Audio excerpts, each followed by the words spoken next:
All right, let's dive in. Today, we're taking a deep dive into the world of Christianity and Islam. Yeah. And to guide our exploration, we have this super interesting article titled The Enduring Legacy of Christianity and Islam, a complex tapestry of faith, power, and human experience. Sounds pretty intense. It is, but don't worry, Okay. we're not going to get lost in a sea of dates and names. Yeah. Instead, we're going to try to understand how these two massive religions have shaped our world Right. and, continue to impact billions of lives today. It really is amazing to think about how these two faiths, coming from completely different parts of the world, Yeah. they both try to answer those same big questions we all have, like belonging, Right. meaning Yeah. connecting to something bigger than ourselves. That's such a good point. And you can actually see that reflected in the core values of both religions, right? Like, think about it. Christianity with its emphasis on love, compassion, forgiveness. And then you have Islam with its focus on social justice and the pursuit of knowledge.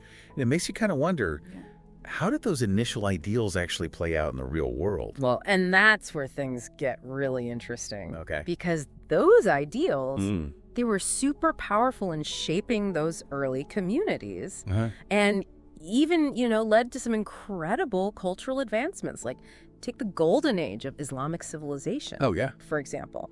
You'd be surprised to know that the emphasis on knowledge in Islam was like a direct catalyst Really? for all these advancements in math, astronomy, medicine. Wow. Yeah, the House of Wisdom in Baghdad. During this era, it became this global center of learning, drawing in scholars from all different backgrounds. I never knew that. Yeah. So those lofty principles really did translate into actual progress. They did. That's amazing. Uh, But the article doesn't just focus on the good stuff, right? Right. I mean, let's be real. It wasn't all sunshine and roses. Of course not. Yeah. Whenever you have faith mixing with power, Yeah. things can get a little messy. For sure. And the article brings up some pretty stark examples, like the Crusades in Christian history. Oh, right. Driven by this, this complicated mix of religious fervor and political ambition, they ultimately caused centuries of conflict and mistrust between the West and the Islamic world. It's almost hard to believe that all that happened in the name of religion. I know. Were there similar events, in Islamic history? Absolutely. The article talks about the Sunni-Shia divide, Right. a conflict that's been going on for centuries, all stemming from different interpretations of Islamic succession after the Prophet Muhammad died. Oh, wow. And this divide has had some serious lasting repercussions, shaping political landscapes and fueling tensions in many parts of the Islamic world. So these internal divisions really did have a huge impact. Were these just like theological debates, or were there actual real-world consequences for people? The consequences were definitely real. Just think about the Spanish Inquisition in Christian history. Okay, yeah. Fueled by religious fervor, but often used to strengthen political power. Right. This institution led to the persecution and execution of countless individuals accused of heresy. A pretty chilling reminder of how religious institutions can be manipulated to justify oppression and violence. Wow. That's a heavy thought. It really makes you think about how these historical events continue to shape our world today, right? It's not just ancient history anymore. Exactly. Understanding these historical power dynamics is so crucial for navigating the complexities of the modern world. Right. It helps us, I think, decode current events. Yeah. And understand why certain tensions still exist today. So let's unpack that a little bit further. Can you give us some specific examples of how these legacies are playing out in the present day? Well, look at the ongoing debate about the role of Sharia law Okay. in some Muslim-majority countries. This legal system, taken from Islamic teachings, Right. it often raises concerns about human rights, especially for women and religious minorities. Yes. It's a complex issue with no easy solutions, but understanding the historical and theological background is really important for engaging in any meaningful conversation about it. That's so true. It's easy to form opinions just based on headlines, but without that deeper understanding, it's hard to have a truly informed perspective. Exactly. And we also have to remember that these aren't just external conflicts, right? Oh, right. Both Christianity and Islam, they've had their own internal divisions throughout history. Right. The article mentions the Protestant Reformation. Yeah. A major turning point in Christian history that resulted in so many different denominations with their own interpretations of scripture and religious practice. What about internal conflicts within Islam? A prime example would be that ongoing Sunni-Shia rivalry, Okay. which still influences political and social dynamics in various parts of the Islamic world. Wow. Understanding the historical roots of this division, Yeah. as well as the theological differences that drive it, that's crucial for grasping the complexities of the modern Middle East. So even within each faith, there are so many layers to unravel. There are. It's amazing how these historical events, which seem so distant, can feel so relevant to our world today. Absolutely. It's incredible. But before we jump ahead, Okay. can you give us a few concrete examples of how these internal divisions have played out in history? I think it would help everyone listening to really understand the impact they've had. Sure. So for Christianity, think about the split between the Eastern Orthodox and Western Catholic churches Oh, yeah. back in the 11th century. Hmm? That schism, which was rooted in both theological and political differences, Yeah, led to centuries of division and conflict within Christendom. that's a great example. And it kind of makes you wonder how those internal divisions affect how people practice their faith today. Oh, yeah. Are there examples of how those differences show up in the lives of everyday believers? Of course. Just look at the varying interpretations of religious texts and practices within different Christian denominations. Some really emphasize ritual and tradition, Right. while others prioritize personal experience and social action. Interesting. And these differences can influence everything from how they worship Yeah. to their stances on contemporary issues. Wow. So even within a single religion, there's a whole range of beliefs and practices. It really highlights the diversity and complexity of faith, doesn't it? It definitely does. And that diversity is Huh? something we're going to explore even more as we delve into the modern manifestations of these faiths in our next segment. Okay, I'm looking forward to that. I feel like we've covered so much already. We have. But I also feel like we're just scratching the surface. Yeah. There's just so much more to uncover about the enduring legacies of Christianity and Islam. That's for sure. So before we got into all those fascinating internal dynamics of Christianity and Islam, we were talking about how those historical power dynamics really shape the world we live in today. Right. It's amazing how stuff that happened centuries ago can still have such a huge impact. It is. So how about we shift gears a bit and focus on the present? Okay. Can you give us some real-world examples of how these legacies show up in our modern world? One area where it's super obvious Yeah. is in global politics. Okay. Think about how religion shapes political discussions, Right. especially in places where Christianity or Islam is the dominant faith. Mm-hmm. It's interesting to see how religious values often underpin political platforms Mm-hmm. and influence entire voting blocks. That's a really good point. It's hard to ignore how much religion influences political campaigns and debates, even in countries that consider themselves secular. Right. Are there any specific examples that come to mind? Absolutely. Yeah. In the United States, for example, Right. debates about social issues like abortion or same-sex marriage Yeah. often have these strong religious undertones. Yeah. You see it on both sides, Yeah. with religious groups actively advocating for policies that line up with their beliefs. It really shows that these legacies aren't just about dusty old history books. They're active forces shaping political landscapes across the globe. Exactly. But it's not always about conflict, is it? I imagine these legacies can also inspire positive change too, right? That's a really crucial point. Yeah. Because while religion can definitely be a source of division, Mm-hmm. it can also be this incredibly powerful force for peace and reconciliation. Okay. Think about all the faith-based organizations out there Right. doing humanitarian aid work, promoting social justice, Yeah. advocating for peace in conflict zones. It's true, we often see religious communities leading those efforts. But what about the impact on individuals? How do these legacies shape personal beliefs and values, even for those who don't actively practice Christianity or Islam? It's subtle, Okay. but it's definitely there. Mm-hmm. Think about basic concepts like the golden rule. Oh, yeah. Do unto others as you would have them do unto you, Right. Right. which is deeply rooted in both Christian and Islamic teachings. Mm-hmm. It's become so ingrained in our moral compass Right. that we kind of take it for granted.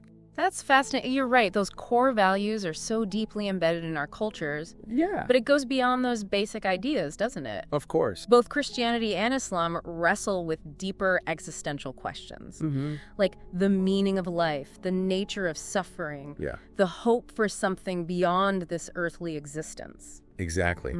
And those are the deeper explorations that keep drawing people to these faiths, even in our increasingly secular world. That makes sense. People are longing for meaning, connection, a sense of transcendence.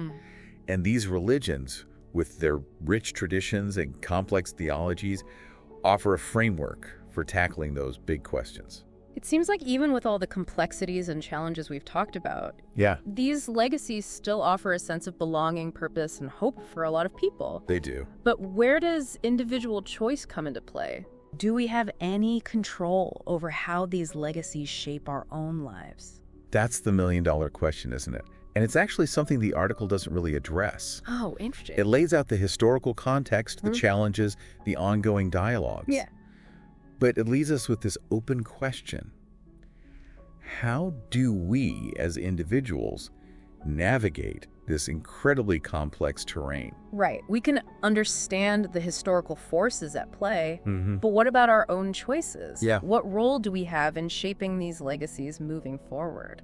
It's both exciting and challenging, you know? We inherit these legacies whether we actively choose to or not. Right? They're woven into our societies, our cultures, even our own personal stories. Yeah. Yet we also have the power to engage with them critically, challenge them when we need to, and contribute to how they evolve in positive ways. So it's not about just blindly accepting or rejecting these legacies altogether. It's Right. more about understanding them, grappling with their complexities, and finding our own place within them. It's like we're each adding our own thread to this massive, ever-changing tapestry. Exactly. And that's where the real work begins. Personal reflection, honest dialogue, and actively choosing how we want to live out these legacies in our own lives and communities. Ultimately, it's through our individual actions and choices that these legacies continue to evolve and shape the world around us. Wow, that's a really powerful thought. We're not just passively inheriting these legacies, we have a hand in shaping their future. We do. But I have a feeling we're just scratching the surface here. Oh, we're sure. There's still so much to uncover about the enduring influence of Christianity and Islam. Absolutely. What else can you tell us? Well, we've explored the historical roots, the challenges, the glimmers of hope, and now even the individual's role in all of it. Right. But there's one last really crucial layer we need to unpack. Okay. The ongoing dialogue between faith and reason in our modern world. And that's exactly what we'll dive into when we come back for the final part of our deep dive. Welcome back to our deep dive into the enduring legacies of Christianity and Islam. We've covered a lot of ground, We have. from those historical landscapes to the complex relationship between power and faith, and even touched on how individuals can shape these legacies. Right. But now we're at this really interesting crossroads, the ongoing conversation between faith and reason. It's a dynamic that's, intrigued thinkers for centuries. Yeah. For a long time, people saw faith and reason as like these opposing forces stuck in this ideological battle. Right. But as we move further into the 21st century, it seems like the conversation has become more nuanced. Okay. Like we're starting to see how these two realms can not only coexist, but actually enrich each other. It makes you wonder what caused that shift. Was there a specific event or discovery that kind of changed that perspective? Well, I mean, just think about all the incredible scientific advancement we've seen, especially in the last 100 years or so. Yeah. Discoveries like evolution, the Big Bang, the vastness of the cosmos. Right. All these things challenged traditional ways of understanding the world. Of course. These breakthroughs forced both Christian and Islamic communities to, to grapple with how to reconcile those ancient texts with this new scientific knowledge. It's interesting to think about how those scientific discoveries might have shaken things up within those faith communities. Yeah. Did they spark any major internal debates or movements? Absolutely. Within Christianity, you have movements like liberation theology, Okay. which tries to apply Christian principles to issues of social and economic justice. So it's about making faith relevant Exactly. and applicable to modern day problems. Right. Did Islam experience a similar kind of evolution in its theology? In a lot of ways, yes. You have things like Islamic modernism, which emerged as a response to the perceived challenges of modernity. Interesting. It emphasizes how Islam is actually compatible with modern science and reason, Oh, okay. and encourages reinterpreting traditional Islamic thought in light of current knowledge and social contexts. It's like these faiths are going through their own internal renaissances, Yeah. reinterpreting long-held beliefs and engaging with new ideas. And this isn't just happening in academia either. Oh, really? We see it in everyday conversations, online forums, interfaith dialogues. That's amazing. People are actively wrestling with these questions, trying to make sense of their faith in our ever-changing world. It's a good reminder that faith isn't about blind acceptance. No. It's about this continuous journey of questioning, seeking understanding, and exploring those complexities of belief in a world that's always evolving. Well said. And this dialogue between faith and reason, it's not just about like reconciling beliefs, right? Right. It's also about finding new ways to apply these faiths to the challenges we face today. Exactly. It's about action. Can you give us some specific examples of how these faiths are tackling modern-day issues? Of course. Okay. Climate change is a perfect example. Right. It's a scientific reality that needs a global response. For sure. And we're seeing faith communities stepping up to advocate for environmental stewardship and sustainability. That's great. They're tapping into those teachings about caring for creation and using them to address this urgent global issue. It's really inspiring to see these ancient traditions offering guidance and motivation for solving contemporary problems. Are there other areas where we're seeing faith playing this proactive role? Absolutely. Both Christianity and Islam have these deep-rooted traditions of advocating for the vulnerable. Yeah. The poor, the oppressed, the marginalized. And that translates into their work on issues like poverty, inequality, and human rights. So it's not just charity. No, it's about systemic change, Okay. challenging unjust structures and striving for a more equitable world. It seems like both faiths, despite their different histories and theological frameworks, share this common thread of compassion and a commitment to social justice. Powerful, isn't it? It is. It's encouraging to see faith being used as a force for good in the world. I agree. And I think that's a really powerful note to end on. Yeah, We've explored the intricate tapestries of Christianity and Islam, we have. their beginnings, their struggles, their triumphs, and how their legacies continue to evolve. Right. But the story doesn't stop there. It keeps unfolding in the lives of billions of people around the world. That's true. And each of us has a part to play in writing its next chapter. That's beautifully said. It reminds us that these legacies aren't just static relics of the past. They're not. They're living, breathing traditions that are shaping and being shaped by the world around us. Exactly. As we wrap up this deep dive, I'm left with this sense of awe at the enduring power of faith Yeah. and the profound impact it's had on human history and civilization. It's truly remarkable. And as you continue to explore this topic, I want you to think about this. The article we've been discussing, it mainly focuses on institutions and movements within Christianity and Islam. But what about the individual experience of faith? How do everyday people reconcile these complex beliefs with their own lives? That's a great question. And maybe even more importantly, what small steps can you take in your own community to foster understanding, bridge those divides, and contribute to a more peaceful and just world? That's a fantastic question to leave our listeners with. Food for thought, as always. Always. And with that, we've come to the end of our deep dive. Thanks for joining us on this incredible journey. It's been a pleasure. And until next time, keep exploring, keep questioning, and keep diving deep.